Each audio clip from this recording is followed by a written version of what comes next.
it's a local country. You have to respect that. And Saudi was a scary place for me. Unsettling is better than scary. When you hear that call to prayer, and everyone just starts, the Saudis start moving, or the men, because men go to prayer by themselves in Saudi. Women have to go privately by themselves, which I thought was a little bit strange. And it's unsettling. You don't want to make a mistake. I'm shopping, trying to buy some gold. When you buy gold in Saudi Arabia, regardless of the tooling or the design, you buy gold by weight. So it's a great place to buy gold. And in the middle of the sale, the call to prayer guy came, and two people working there saying, "Can you sit outside?" They gave me some tea, and they went to prayer. When you see the whole country do it. Same thing in Indonesia, which is about 98% Muslim. I mean, the whole country did it. And then at 4:30 every day, the majority of the country worked out.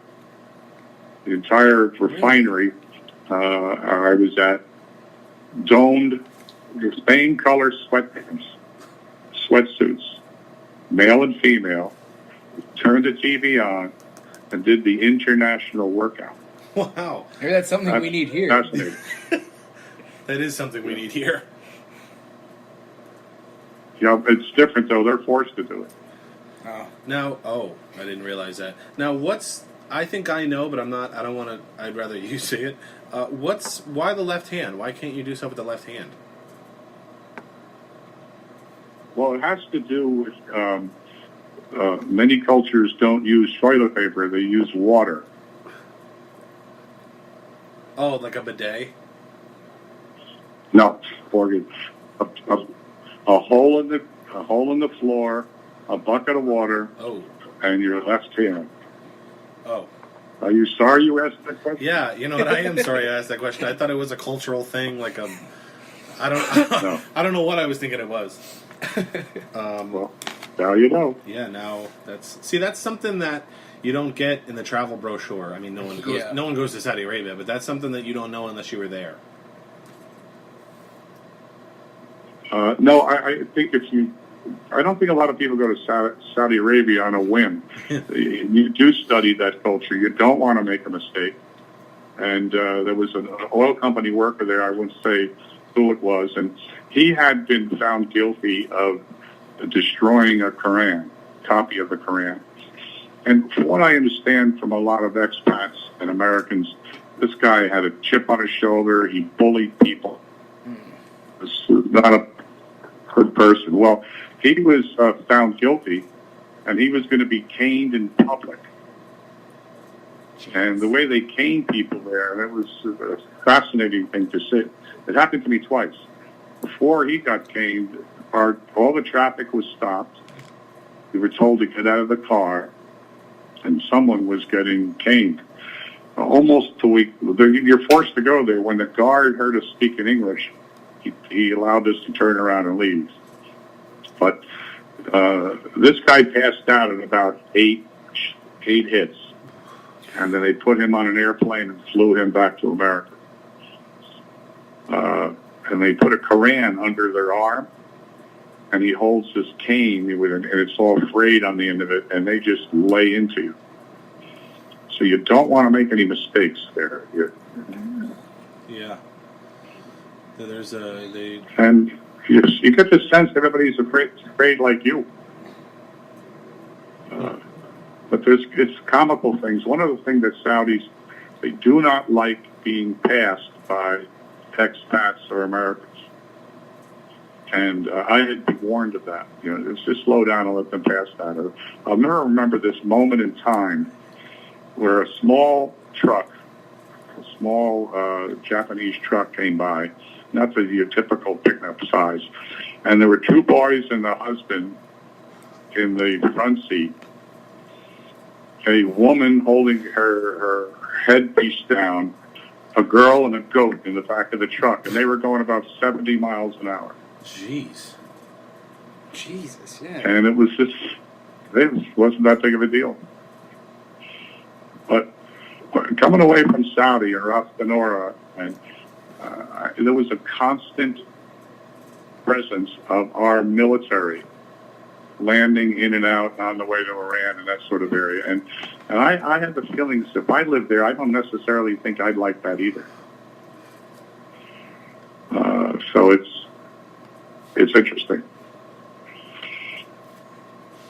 So you worked on most, I don't want to say all, but most of the major oil spills in kind of recent history in the past, 20 or 30 years. You want to talk about that a little bit? Well, I wouldn't say most of the. There are many large oil spills on the United States side. The first major oil spill that I worked on, when I first started in the business, I was in New York Harbor. Back in the late 70s, we had an oil spill a month. Not a major oil spill, but there were a lot of oil spills in New York, as was many major cities in America. I was very fortunate to get involved at a young industry at a young age.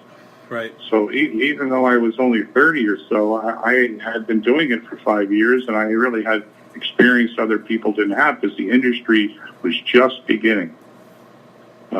So I became the manager of the Clean Caribbean Cooperative, a cooperative of companies in the Caribbean. That we had a stockpile of equipment in Boston, and we would fly it to an oil spill.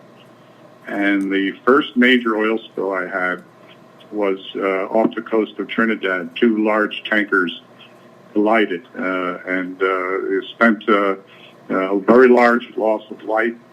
I believe about 18 people died either on the tanker. There was naphtha in the forward port tanks of the Aegean Captain, and it rammed into the front of the Atlantic Empress. So this big fire cloud cleared the entire vessel. And I got on the vessel, you could see how it just burnt the whole accommodations inside the vessel.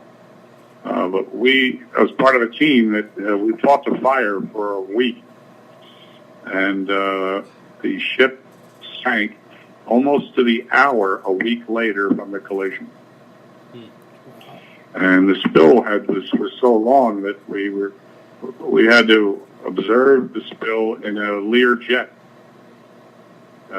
And to see that vessel sink is something I'll never forget. Where it took a long time for it to go down. And I think at that point, and I'm not sure about today, it was the largest vessel ever to sink. Now, when you say vessel and tanks and things like that, when just as an average ballpark size, when a vessel is filled with oil going to a different port, how many gallons are we talking about? Just on average. I know it's all different, but just on average. Yeah, I guess when you get to that level, you don't talk gallons, you talk barrels.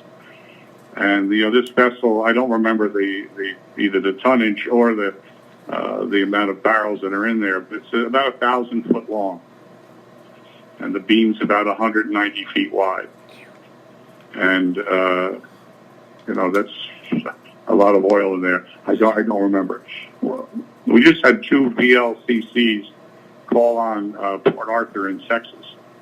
The largest oil, because America's starting to really push more exports of oil. So it's encouraging to see. And, I know it's easy to go after oil companies, but when you consider a minuscule less than 1% of the oil that is transported spilled, it's remarkable to me. That is remarkable. This big, huge steel balloon is floating out there, filled with millions and millions of barrels of oil. And, now it's all run electronically in computers. There's a handful of people running those large tankers. So it's fascinating what the oil companies have done. Yeah, just as a sidebar, I was looking up, I went down an internet rabbit hole and I was looking different things up. I know it's different. I know they're about the same size, but the largest cruise ship in the world today it's a Royal Caribbean ship. I don't remember. It's something of the seas. And I know this is going to sound unbelievable, and I challenge everybody that's listening to look it up and Google it. And I'll post it on the Facebook earlier. But it's 440 million pounds. Jesus. Because I mean, normally they would report that in tons. right. Just for the sake of having a podcast and making it sound crazy, I multiplied by 2,000. But it was 440. That's crazy. And thinking about a ship that's even longer in lift, and that's what I always ask myself. I don't know what's more amazing, the fact that a cruise ship floats or an airplane flies, but that's really, I mean, especially to be filled with crude oil, which is the consistency of almost peanut butter sometimes. Well, it's a big steel balloon. Is all it is. And it's the displacement of the water. Like in an airplane, it's the lift of the wind in the wings. But I agree with you. It's wild. Some of the I've had to climb up those wooden ladders on the side of tankers quite a few times. That was unnerving.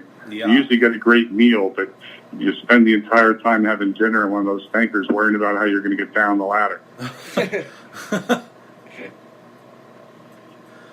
Did you ever meet anybody like a celebrity or a high-ranking someone like that on an oil spill or on a situation like that? As a matter of fact, yes. I met Steven Tyler, and I have to be very honest with you. I didn't know it was Steven Tyler. I thought he was dressed a little weird, and I met him in the hallway at a resort in Puerto Rico, and a barge had gone aground on Old San Juan. And, the Coast Guard federalized the spill. And I happened to meet him in the hallway, and I spent quite a bit of time with him answering questions. And there was a small group of them, and he was talking about the oil he wanted to know about. He was fascinating. A lot of great questions. And then I didn't realize, so I got down to the pool. I knew he was of somewhat of notoriety, but I didn't. When he went down, it was obvious that he had security, and it was Steven Tyler. Wow, that's wild. That's awesome. To just randomly run into Steven Tyler and have a conversation.